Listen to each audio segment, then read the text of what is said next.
"You're not family, Raymond.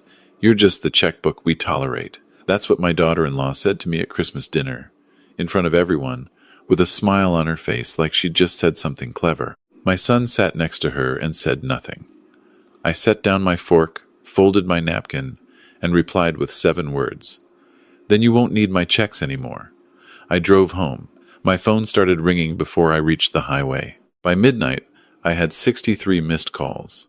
And then something happened that changed everything I thought I knew about family, money, and what I actually owed the people who shared my last name. The message that started it all arrived on December 23rd, a Tuesday, at 4:18 inches the afternoon. I was in my home office in Nashville reviewing specifications for a consulting project, the kind of work I still took on occasionally to keep my mind sharp 3 years into retirement. My son Nathan had texted the family group chat asking what time I planned to arrive for Christmas dinner the following evening. A simple enough question. I replied that I'd be there by 6. Then my daughter-in-law Melissa responded, and the whole thread shifted. "Actually, Raymond, we're doing immediate family this year. Just us and the kids, you'd understand." I read it twice. Then a third time. "Just us and the kids." Nathan's name was right there in the chat. He'd seen it arrive the same moment I did. The typing indicator appeared under his name, blinked for several seconds, then disappeared. He never sent anything. I called him directly. It rang 4 times and went to voicemail. I sat in my office chair for a long moment, looking out the window at the backyard where the November oak leaves had collected against the fence line. I thought about the check I'd written 11 days earlier. Mortgage payment, $2,400. Same as every month for 4 years. I thought about the car payment I'd set up on autopay for Nathan's truck, $587 monthly. I thought about Melissa's SUV lease, $448. Private school tuition for Sophie and Tyler, the 2 grandchildren I apparently wasn't immediate enough family to spend Christmas with, $3,100 quarterly, which I paid monthly, in installments of just over $1,000. I thought about the utilities I'd been covering because Nathan said they were struggling while he finished his master's degree, a degree he'd been finishing for going on 3 years now. I thought about the grocery cart I'd loaded every 2 weeks with $250 because Melissa said it helped reduce stress.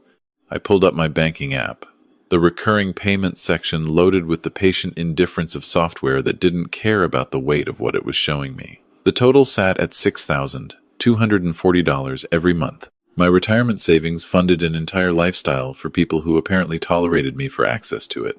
I was 63 years old. I had spent 38 years as a civil engineer, had built bridges and drainage systems and water treatment infrastructure across 4 states. I had raised Nathan largely alone after his mother Carol passed from ovarian cancer when he was 17. I had worked double the hours in the years following her death, because grief without motion was something I couldn't survive, and because I wanted Nathan to have the kind of stability that losing a parent at 17 could otherwise destroy. I had paid for his college in full, his apartment through graduate school, his wedding to Melissa 6 years ago, which cost me $42,000 at a venue Melissa had chosen, and Nathan had agreed to with the easy compliance of someone who understood that Dad would handle it. I hadn't handled it resentfully. That's the part I needed to sit with. I had written every check willingly, transferred every payment without requiring acknowledgement, because that's what I understood love to look like. You provide, you support, you remove obstacles. What I hadn't understood, what I was understanding now in this office chair with the oak leaves pressed against my fence, was that I had never once required anything in return. Not gratitude, not respect, not a seat at Christmas dinner. I opened the family chat one more time. Melissa's message still sat there. Nathan's silence still sat there beside it. I typed my reply slowly, making sure each word was exactly what I meant. Understood. I'll cancel the automatic payments this evening. Merry Christmas. I hit send. Watched the read receipts turn blue almost immediately. Both of them. Put the phone face down on my desk, opened my banking app on my laptop for better visibility, and started working through the list. The mortgage payment took 4 minutes to cancel. Confirmation number saved to a folder I created and labeled December 2024. Nathan's truck, another 4 minutes. Melissa's SUV lease required logging into a separate portal. Another 6 minutes. Private school tuition, logged into the school's payment system, located the recurring withdrawal, canceled it, received the confirmation email, forwarded it to the same folder. Utilities, grocery card, the streaming bundle I'd been paying for, because Melissa said it was educational for the kids. Each one took between 3 and 8 minutes. I worked through them methodically, the same way I'd approached every engineering problem in my career. Thorough, documented, irreversible. By the time I finished, my phone had been ringing for 20 minutes. I hadn't touched it. I closed the laptop, stood up, stretched my back the way it needed stretching after I'd been sitting too long, and finally picked up the phone. 63 missed calls, 41 texts. The most recent text from Nathan read, "Dad, please answer." She didn't mean it like that. Please. I thought about Carol, about what she would say if she could see this moment. She had worried about Nathan even before she got sick, worried that I overcompensated for her illness by giving him too much without requiring enough. She'd said it once, gently, from her hospital bed. "Ray, he needs to learn that love isn't just receiving." I dismissed it at the time as the anxiety of a woman trying to prepare her family for her absence. I understood it now, 9 years too late. I powered down my phone's ringer, set it on the nightstand, and made myself dinner. Christmas morning, I drove to the cemetery on the east side of Nashville where Carol had been buried 9 years ago. I brought a small poinsettia from the grocery store because she'd always kept one on the kitchen counter in December. I sat on the bench near her headstone for about 45 minutes in the cold gray morning and talked through what had happened the way I used to talk through engineering problems with her at the kitchen table. She had been an accountant. Numbers made sense to both of us. The math of this situation was very clear. I told her about the total. Over $6,000 a month for 4 years came to nearly $300,000 in support, provided to a household that couldn't find space for me at the dinner table. I told her about Nathan's silence in the chat. I told her about Melissa's smile when she said it, the casual cruelty of someone who had never once considered that the source of her comfort had feelings worth managing. Carol would have said something sharp and accurate. She would have used a term from accounting, something about liabilities and returns. I sat in the cold and missed her with an acuity I hadn't felt in years. Back at my house, I made coffee, opened my laptop, and began the second phase of what I was already thinking of as a project rather than a crisis. Projects had steps and timelines and documented outcomes. I worked better when I framed things as projects. I opened the folder containing every payment confirmation I'd saved over 4 years. I had been meticulous, an engineering habit that had nothing to do with anticipating this moment and everything to do with how my brain organized information. I had 1,216 individual documents. Payment confirmations, bank statements, the email thread where Nathan had first asked if I could help with the mortgage just temporarily while things stabilized, Melissa's message last February asking me to add her to the grocery card because we're trying to teach the kids good shopping habits. All of it dated, time-stamped, intact. I wasn't sure yet what I'd need it for. I just knew that documentation was the foundation of everything defensible. Nathan appeared at my front door that afternoon. I watched him on the doorbell camera before I answered. He stood on the porch in the cold, hands in his jacket pockets, head down, alone, which surprised me. I'd expected Melissa's artillery backing him up.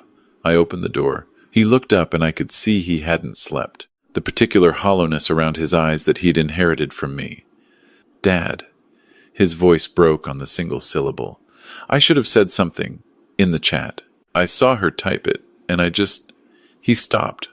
I stepped aside and let him in. We sat at the kitchen table, the same table where I'd talked through problems with Carol, and I poured coffee because it gave my hands something to do, and because the ritual of it bought me a moment to decide what kind of conversation this was going to be. "She wasn't wrong," I said finally. He looked up. "I have been functioning as a checkbook. I allowed that to happen. I kept writing checks and telling myself it was love, and it was, but I did it without ever requiring the most basic thing." "What's that?" "That you treat me like I matter. Not because of what I provide, just because I'm your father." He was quiet for a long time. Then, I know, Dad. I need you to understand that this isn't anger. I'm not doing this to punish you. I canceled those payments because I finally understood what continuing them was communicating, that I'll accept any treatment as long as I get to stay adjacent to your lives. He wiped his eyes with the back of his hand, a gesture so familiar from his childhood that it temporarily dissolved my composure. I breathed through it. She's furious, he said quietly. She thinks you're trying to destroy us. What do you think? He was quiet again. Longer this time. I think you're doing what you should have done a long time ago. He said it like it cost him something, and I'm terrified of what it means for us. For Melissa and me, because everything she expects, the school, the house, the cars, none of it works without, he stopped himself. Without me. He nodded. I looked at my son, 31 years old, still my boy, still Carol's boy, sitting in the kitchen where he'd done his homework, and complained about teachers, and once cried for an hour because he didn't make varsity soccer. The same boy who had called me from college when he got his first C and said, "Dad, I don't know how to tell Mom." I had said, "You don't have to anymore, son. She already knows." We had both been wrecked by that for a few days. "I love you," I said. "That's not changing, but the checkbook is closed. What you build from here is yours to build." He left an hour later. I watched the camera as he sat in his car in my driveway for nearly 10 minutes before backing out. 2 days after Christmas, I called my attorney. I had used David Park for estate planning twice in the past decade, and trusted his judgment. I laid out the situation clinically. 4 years of financial support, totaling approximately $290,000. No written agreements. All payments documented through bank records. A family situation that had deteriorated and was likely to deteriorate further. I asked him what I needed to know. He asked me 2 questions. Did I own any property they were currently using? No, they owned their house. I had been paying the mortgage on a property deeded to Nathan. Did I have any co-signed loan obligations? The truck lease was in my name with Nathan, as authorized driver. Melissa's SUV was the same structure. He told me I could terminate both leases as primary leaseholder, that I'd need to give the leasing companies formal notice, and that the vehicles would be retrieved or returned within a specified window, and that I should expect resistance, but had clear legal standing. He also said something I hadn't considered. He said, "Raymond, if any of this support was given with an expectation of repayment, even informally, you may have grounds to pursue recovery of funds. But I'd only recommend that path if you're prepared for significant conflict, and if the amount justifies the cost." I told him the amount. He was quiet for a moment. Then he said he'd like to review my documentation. I sent him the folder that afternoon, all 1,216 files. He called me back the next morning and said, "You kept better records than most businesses I work with." New Year's came quietly. I made dinner, watched a documentary about the construction of the Golden Gate Bridge, went to bed at a reasonable hour. My phone had stopped ringing with the frantic frequency of the first few days. Nathan texted occasionally. Short messages. "Hope you're okay, Dad. Thinking about you." Nothing from Melissa, which was either restraint or strategy. I suspected strategy. January 8th, a Wednesday, my college friend Glenn Hartley called. We had known each other since freshman year at the University of Tennessee, had both gone into engineering, had drifted geographically but stayed in contact through the lazy but durable means of semi-annual phone calls and the occasional fishing trip. He was 64, retired from structural engineering in Charlotte, and had the specific wisdom of someone who'd watched his own family navigate complicated money situations. "Heard through the grapevine you had an interesting Christmas," he said. I told him everything. Glenn was the kind of listener who didn't interrupt, but also didn't let silence linger long enough to become avoidant. When I finished, he was quiet for exactly long enough to indicate he was thinking rather than waiting his turn. "You doing okay, Ray?" "I'm better than I expected to be." "You remember what you told me when Linda's mother moved in with us and expected us to fund her lifestyle indefinitely?" "What did I say?" "You said, 'Glenn, the kindest thing you can do for a person who's never had to be accountable is introduce them to accountability.'" I didn't remember saying that, but it sounded like something I might have said. How'd that turn out? She moved back to Raleigh after 3 months and learned to manage her own budget. Linda was furious with me for a year. Now she says it was the best thing I ever did. He paused. The people you love are always going to be angry when you stop carrying them, right up until the moment they realize they can walk. We talked for another hour about things unrelated to any of this. Bridge designs, the fishing trip we'd been postponing for 2 years, his younger daughter's new job in Seattle, the comfortable range of a friendship that didn't require crisis to justify itself. After we hung up, I sat at the kitchen table and felt something loosen in my chest that I hadn't realized had been tightened for quite some time. The week of January 13th, David Park finalized the notice letters for both vehicle leases. Formal termination of primary leaseholder agreement, effective 14 days from receipt. I signed both. He sent them via certified mail on Thursday. On Friday morning, Nathan called. "Dad, they're taking the cars." His voice was controlled, but barely. Both of them. The letter says 2 weeks. Melissa she's losing her mind. The leases are in my name, Nathan. I know they are. Sophie has school. Melissa takes her every morning. How is she supposed to? That's a problem I trust the two of you to solve. There was a long pause. I heard him exhale slowly. She's saying she's going to post about this online. Tell people what you're doing. She can do that. It'll be bad, Dad. She has a lot of followers she does these home organization videos. She's got like 40,000 people who... Nathan. I kept my voice even, punishing innocent children for an argument about a dinner invitation who had left a family scrambling to survive right after the holidays. It had been shared 212 times. I read it once, set my phone down, and went back to the consulting report I'd been reviewing. That evening I pulled up the original family chat screenshot. The one where Melissa had written that I wasn't immediate family and would understand being excluded. I texted it to 3 people. Glenn Hartley, my colleague Marcus Webb, who I'd worked with for 20 years and who knew Nathan from the company picnics he'd attended as a teenager, and David Park, because David had asked me to document everything Melissa did in response to the lease terminations. To Glenn and Marcus, I added a single line. This is what preceded all of it. Sharing in case anyone asks. Glenn responded within 5 minutes. Say no more. Marcus took 20 minutes. Then sent back a long paragraph that ended with, I've known you for 2 decades. Raymond and I have never once seen you do anything that wasn't fair. I didn't post anything publicly. Didn't respond to Melissa's narrative on any platform.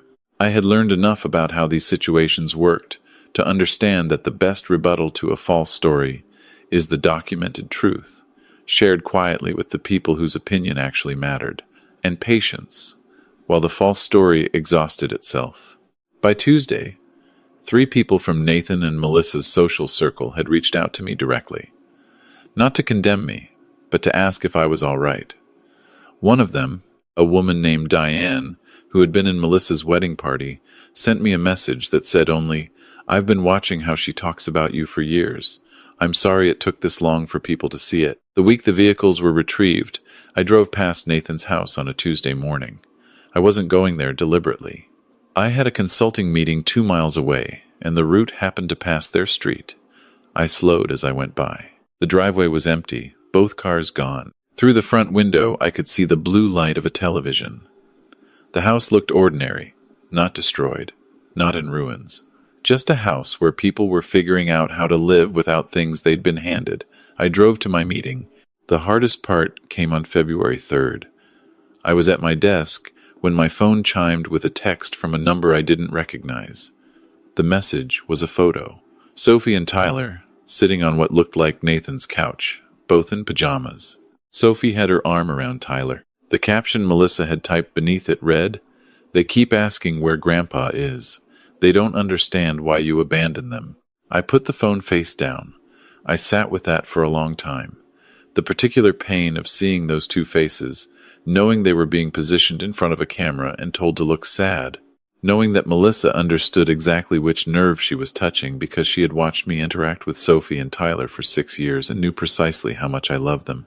Sophie was 9. She had her mother's determination and Carol's eyes, which had startled me the first time I noticed it when Sophie was about 2 years old. Tyler was 7, quiet and methodical, in the way that I recognized as an inheritance from my side of the family. I had read to both of them. had attended the school plays that Sophie performed in and the science fair where Tyler's volcano had malfunctioned in a way that sent papier-mâché across the gymnasium floor and made him cry until I convinced him it was the most memorable volcano in the history of the fair. I had not abandoned them. I had been excluded from Christmas dinner while funding the house they lived in, and when I stopped funding it, I had been reframed as the one doing the abandoning. I picked up the phone, looked at the photo again. Melissa had not thought through what she was revealing by sending it. A mother who uses her children's faces as manipulation tools is demonstrating something important about the household those children are being raised in. I saved the screenshot to the documentation folder, added the unfamiliar phone number to my blocked contacts list, added a note to the file. That same week, I called David Park about something I'd been thinking about for 3 weeks. I wanted to establish a separate education trust for Sophie and Tyler, not through Nathan and Melissa, directly through a trust document, with me as grantor and a third-party institution as trustee, distributing funds only for verified educational expenses when the children reached college age. David said it was straightforward to structure. He asked how much I wanted to fund it. I told him $50,000 to start, with the option to add annually. He said he'd have the documents ready within 2 weeks. I told him one more thing.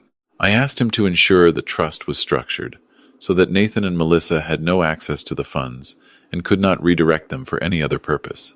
That the money would exist for Sophie and Tyler specifically, accessible to them at 18 for education, invisible to everyone else until then. He said, that's exactly how I'd structure it anyway. The trust was funded on February 18th. I told no one. March brought something I hadn't anticipated. Nathan called on a Wednesday evening and asked if he could come over alone, not to argue, just to talk. I said yes. He arrived with a 6-pack of the craft beer we used to drink together when he was in his mid-20s, and I was still working long hours, and our relationship existed mostly in the territory of Sunday dinners and occasional ball game. We sat in the living room, the television off, the kind of quiet that requires some comfort to tolerate.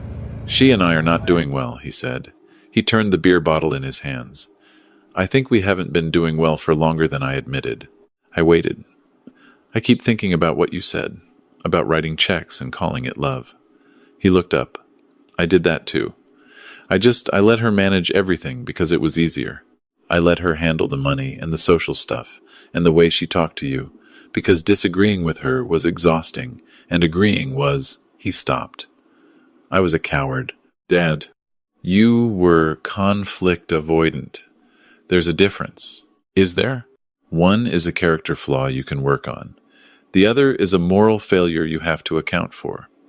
I paused. I think you're working on it. He was quiet for a moment.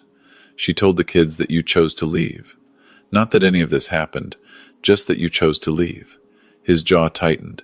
I corrected that.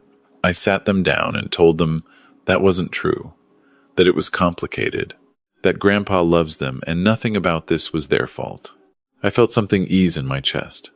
Thank you for that. Sophie asked when she could see you. Tyler asked if you were sick. He exhaled. They're good kids, Dad. They didn't ask for any of this. We talked for 3 hours.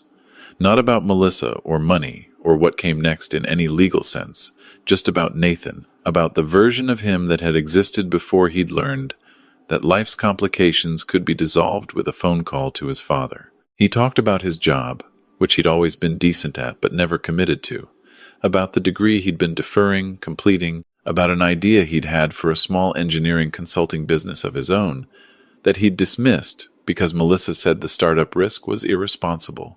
He said it the way you say something out loud that you've been thinking quietly for years, testing whether the words held up outside your own head. They held up. I told him so. When he left, he stood at the door for a moment and said, I'm sorry, Dad, for all of it. Not because I need something from you, just because it's true. I told him I heard him. I meant it.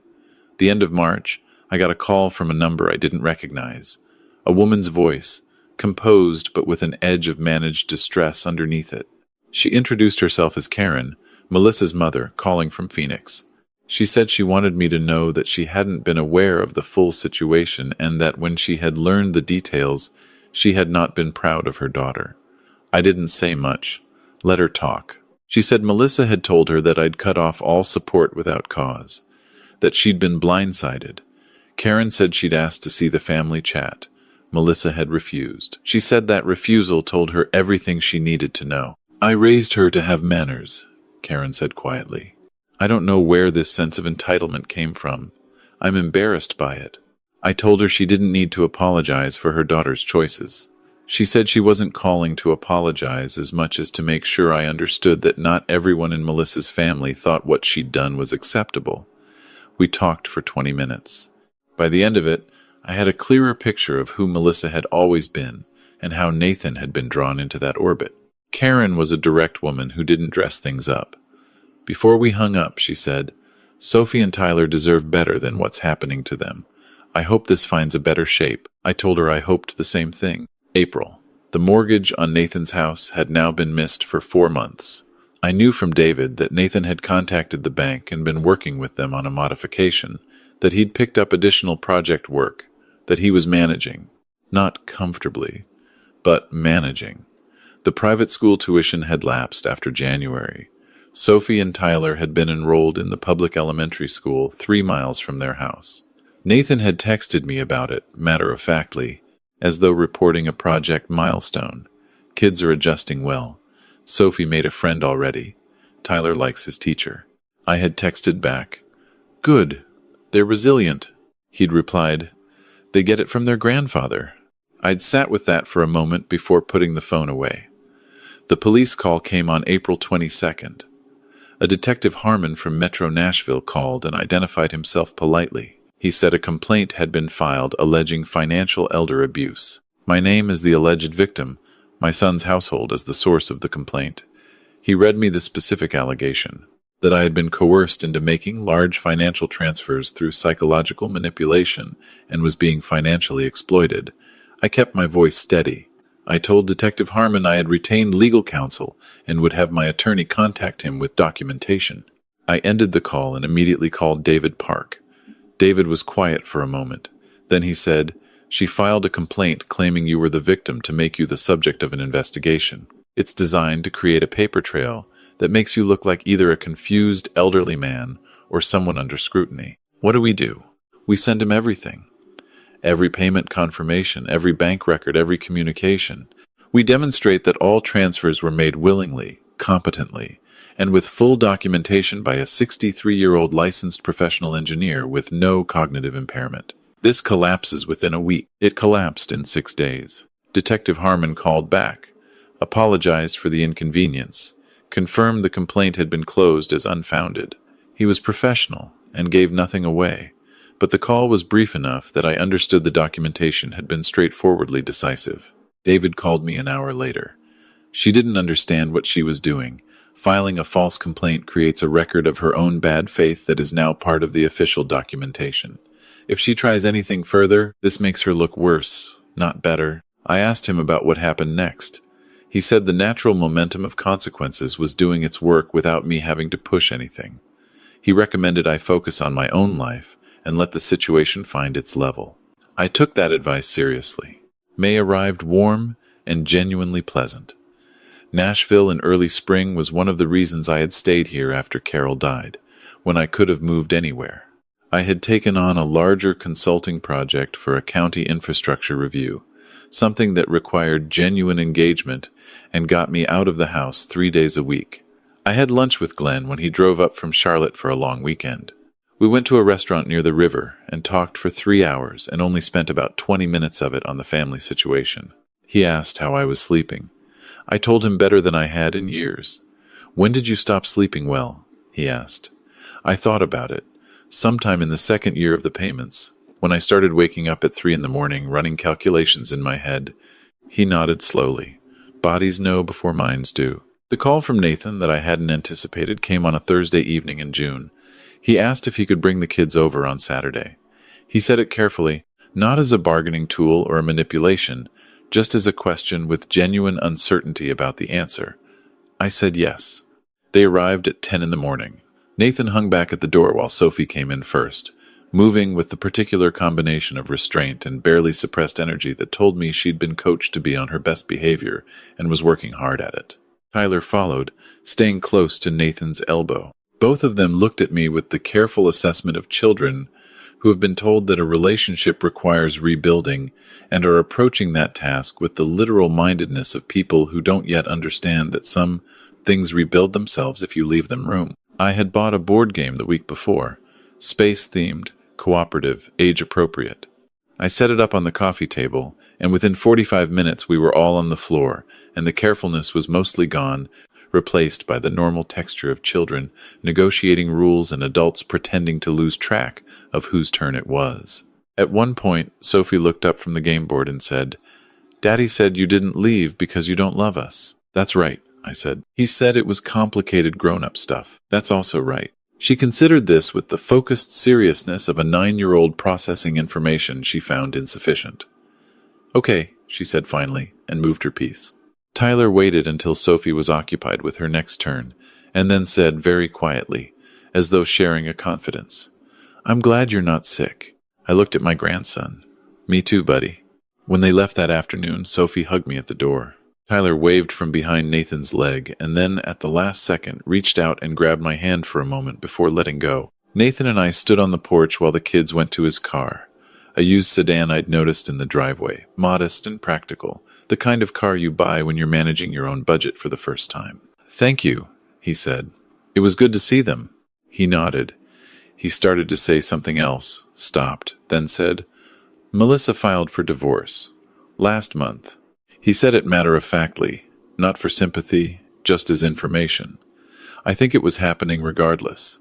The money stuff accelerated it. "Are you okay?" Yeah, I think so."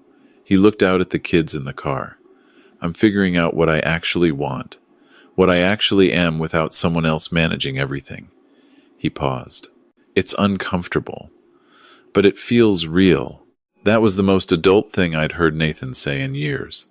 I told him so. He looked slightly embarrassed and slightly grateful, the particular combination that meant the observation had landed accurately. July brought the confirmation that the trust was fully funded and properly structured, with a third-party institution named as trustee. $52,000.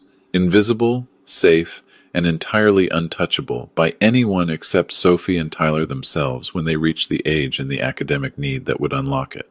I had told David to include a provision allowing distributions for documented trade school enrollment as well, because I'd spent my career around skilled tradespeople and believed in the value of the work they did. I had told no one about the trust except David Park and Glenn Hartley. I would tell Sophie and Tyler eventually, when they were old enough to understand it. Not as a revelation or a dramatic gesture, just as information. Your grandfather set this aside for you. This is what it is. Use it well. August arrived and the consulting project concluded. I submitted the final report to the county, received their formal acknowledgement, and took a week to go fishing at the lake house Glenn rented every year in eastern Tennessee. We caught nothing significant on the first day, which was traditional and expected, and gradually more on each subsequent day, which was satisfying. On the fourth evening, sitting on the dock with the sunset doing something genuinely beautiful over the water, Glenn said, "How do you feel about everything? Honestly." I thought about it, like I set down something very heavy that I'd been carrying so long I'd stopped noticing the weight. Regret? About pulling the support? No. I paused. About waiting so long to do it? Yes. The kids? I see them regularly now, through Nathan. Separately from whatever Melissa is doing, which is apparently less and less, given that she's moved back to Phoenix. I looked at the water. They're good. They're okay. Kids adapt when the adults stop making them into instruments. And Nathan? Nathan is becoming someone I respect. I said it carefully, because it was true, but also because it was the kind of thing that was still fragile, still in process. He's uncomfortable, and he's working, and he's making decisions like an adult who understands that decisions have consequences. It took all of this for that to happen. I don't know how to feel about that except that it happened. Glenn nodded slowly. We were quiet for a while, watching the light change on the water. Carol would be proud of you, he said. She'd say I took too long. She'd say both things, he said. That's what she was like. I didn't answer, but I smiled, which was its own kind of answer. I came home from the lake house on a Sunday evening in late August. The city was still warm, the kind of warmth that built all summer and didn't release until October. I made dinner, opened the windows, listened to the neighborhood settle into its evening rhythms. Someone was mowing a lawn 2 houses down. A dog barked in the distance, and then was quiet. My phone showed a text from Nathan. A photo of Sophie and Tyler at what looked like their school's back-to-school night, both of them standing next to their classroom doors, backpacks on, the particular expression of children who have been asked to smile and are doing their best. The caption Nathan had written said simply, "They started the year well. Thank you for being here." I looked at the photo for a moment, set the phone down, looked out the window at the last of the daylight above the roofline. 8 months. 8 months since Christmas dinner and the 7 words I'd said when I set down my fork. 8 months since the phone rang 63 times while I drove home in the dark. 8 months of documentation and attorney calls, and certified mail and a social media post I never responded to, and a false police complaint that collapsed under its own dishonesty, and a photo of 2 children designed to break what they thought was left of my resolve.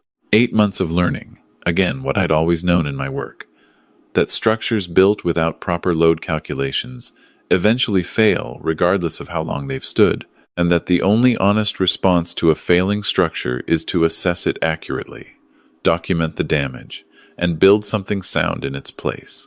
The trust existed, invisible and patient. The documentation existed, thorough and irrefutable. The consulting work existed, purposeful and mine. The relationship with my son was rebuilding itself at the pace that genuine things rebuild, slowly, unevenly, with setbacks that needed to be treated as information rather than verdicts. The relationship with my grandchildren was simpler, because children are simpler.